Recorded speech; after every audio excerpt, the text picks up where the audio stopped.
सबसे इम्पोर्टेंट, बहुत ही इम्पोर्टेंट छोटा सा टॉपिक है जिसको पढ़ने और समझने जा रहे हैं, ठीक है। What is global warming?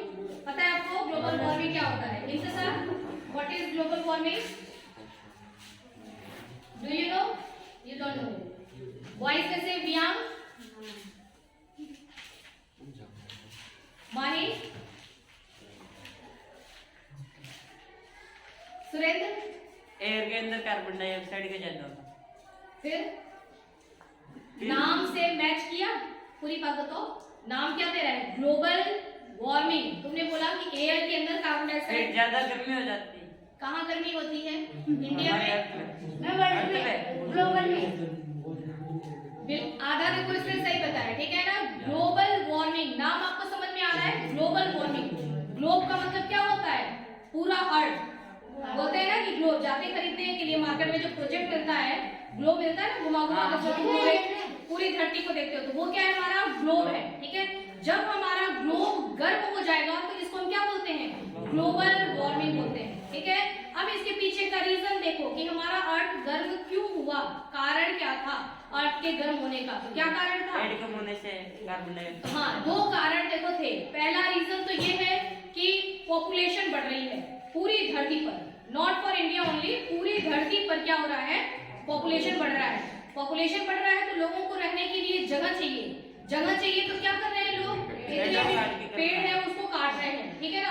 तो ट्रीज, डिफॉरेस्टेशन, इसको हम क्या बोलते हैं? डिफॉरेस्टेशन। फॉरेस्टेशन मतलब कि पेड़ लगाओ, जंगल बनाओ, और डिफॉरेस्टेशन मतलब कि जो जंगल है भी उसको भी काट दो तो वो जगह साफ हो जाएगी, वो काफी स्पेस मिल जाता है। स्पेस मिल गया तो फिर वहां पर मकान बनाओ, फैक्ट्री बनाओ, ठीक है। तो पॉपुलेशन मतलब लोग रहने के लिए उसको इस्तेमाल कर रहे हैं।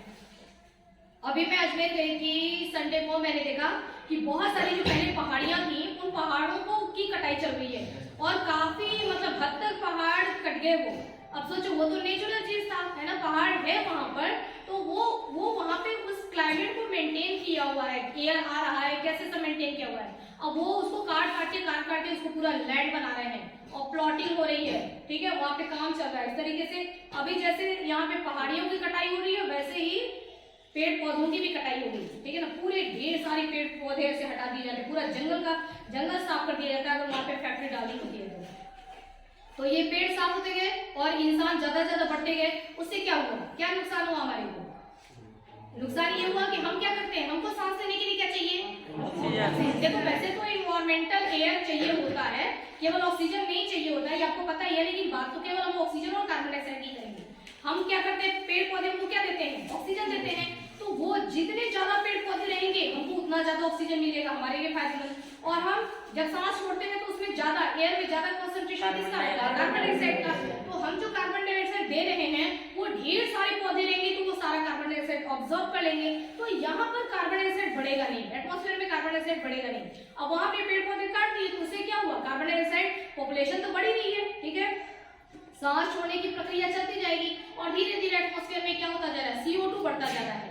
3 गैसेस होते हैं, नॉट ओनली CO2, 3 गैसेस होते हैं जो कि रिस्पॉन्सिबल होते हैं ग्लोबल वार्मिंग के लिए। अब CO2 बढ़ता जा रहा है, तो ये CO2 क्या करता है? नुकसान क्या करता है CO2? जैसे यहाँ पर देखो, ये हमारा अर्थ है ना, अब चारों तरफ यहाँ पे CO2 बढ़ रहा है, तो CO2 क्या करता है? एक लेयर बनाता है अर्थ की चारों तरफ, ठीक है। CO2 ऊपर गया और तुमको दिखाई नहीं देगा, लेकिन बिल्कुल ऐसा समझो कि अर्थ को एक मोटी चादर से किसी ने पूरे अर्थ को ढक दिया हो, है ना। और वो मोटी चादर क्या है? वो है CO2 गैस का कॉन्सेंट्रेशन। पहले तो पतली लेयर बनती गई, फिर उसके बाद और मोटी लेयर बनती गई। जैसे तुम सर्दी में एक पतला चादर ओढ़ करके सो तो तुमको बाहर से ठंड लगेगा, अंदर आता है हवा, लेकिन अगर तुमने मोटा कंबल ओढ़ लिया, मोटा रजाई ओढ़ लिया, ठीक है, फिर क्या होगा? बाहर से अंदर जो है वो नहीं आ पाता ठंड, और अंदर तुमने कंबल के अंदर तुमने अगर हाँ कोई हीटर चला दिया या ड्रायर ही लगा दिया तो अंदर जो कंबल के अंदर जो गर्माहट होती है वो भी बाहर नहीं निकल पाती है, ठीक है। सेम ऐसे ही होता है, अर्थ को हमने पूरा कंबल उड़ा दिया, ठीक है। अब अर्थ गर्म तो हो रहा है, गर्म कैसे होगा?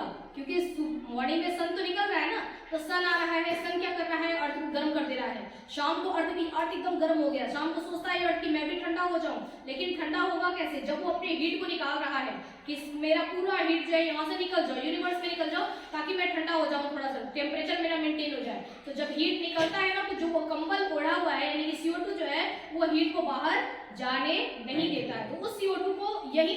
रहा है। तो जो भी CO2 हम जो भी सांस छोड़ रहे हैं, CO2 कहीं नहीं जा रहा है, हमारे ही आसपास यहीं पर मंडरा रहा है, ठीक है। तो CO2 का कंसंट्रेशन बढ़ता जा रहा है, जिससे हीट गर्माहट भी अर्थ से बाहर नहीं जा पा रही है और धीरे धीरे पृथ्वी क्या होती जा रही है, गर्म होती जा रही है। पूरी पृथ्वी की बात हो रही है, ठीक है।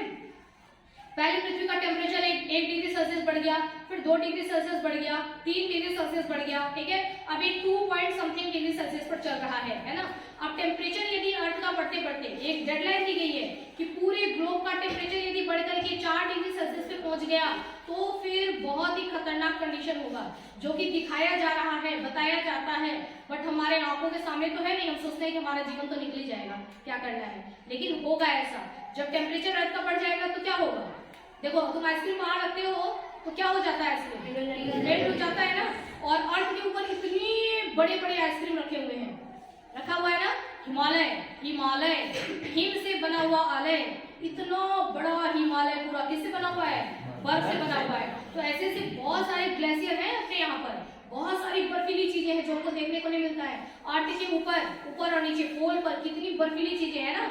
तो जब टेम्परेचर पूरे ग्लोब का बढ़ेगा तो ये सारे क्या हो जाएंगे, पिघलने लगेंगे, और पिघलने लगेंगे ना तो सैलाब आ जाएगा। पानी का इतना ज्यादा पानी का लेवल इतनी फोर्स से बढ़ेगा कि अर्थ के, हमारे इंडिया में देखो यहाँ पे समुद्र, यहाँ पे समुद्र, ठीक है, और इंडिया का नीचे ये पोर्शन है ना। समुद्र का पानी बढ़ेगा तो वो समुद्र का पानी कहाँ आएगा, लैंड पे आएगा। नक्शे में देखो तो तुम्हारे को एकदम समझ में आएगा, है ना, मैप में देखो तो ये पूरा आएगा पानी, और पानी क्या किया, पूरे इंडिया को ढक लिया, है ना, यानी कि इंडिया आ गया पानी के अंदर। सबसे पहले तो वो जाएगा श्रीलंका, है ना, देखो श्रीलंका नीचे लटका हुआ है, ठीक है, इतना सा तो श्रीलंका है ना, वो भी बिल्कुल समुद्र के बीच में। तो थोड़ा सा समुद्र का पानी ऐसे बढ़ा और श्रीलंका गया उसके अंदर, और भी बहुत सारे छोटे छोटे हैं आप देखना, है ना। तो सब कहाँ होगा, सब पानी के अंदर ढक जाएगा, सारा कुछ पानी में चला जाएगा, क्योंकि बहुत ज्यादा पानी होता है, मतलब इतने बड़े बड़े हिमालय वगैरह जो बरसे हैं। तो ये होगा ग्लोबल वार्मिंग का दुष्परिणाम, यानी कि नुकसान होगा, है ना। तो हमको क्या करना है, यदि तुमको इन सब चीजों से, उस खतरनाक मंजर से बचना है तो क्या करना चाहिए, ओनली प्लांटेशन, केवल पौधे ही हैं जो हमको इन चीजों से बचा सकते हैं। उसके अलावा दूसरा दुनिया में कोई ताकत नहीं है जो हमको बचा सकता है ना। हमारे पास तो कोई ऐसी मशीन ही नहीं बनी है जो कि एटमॉस्फेयर से CO2 को छाट छाट करके निकाल लेगी, सारे CO2 को, ठीक है। CO2 बढ़ता ही जाएगा, और CO2 को कम कौन कर सकता है, ओनली प्लांट कम कर सकते हैं। तो क्लास 9, जब तुम लोग क्लास 10th में पहुंचोगे, है ना, और जब तुम लोग स्कूल से तुम्हारी विदाई होगी तो तुम्हारे को क्या करना है, क्या करना है, एक एक पौधा, लेकिन जाने के टाइम पे नहीं लगाना है, उससे पहले ही सब अपने अपने नाम का एक एक पौधा लगा के जाना है स्कूल में, है ना, ताकि उसको तुम मतलब थोड़ा ग्रो करने में मदद कर दो, और जब पौधा थोड़ा बड़ा हो जाए, ठीक है, ताकि यहाँ पर भी खूब सारा प्लांटेशन हो जाए। समझ आया। तो आप क्या कर सकते हो, केवल पौधे लगा सकते हो, अपने आप को बचाना है।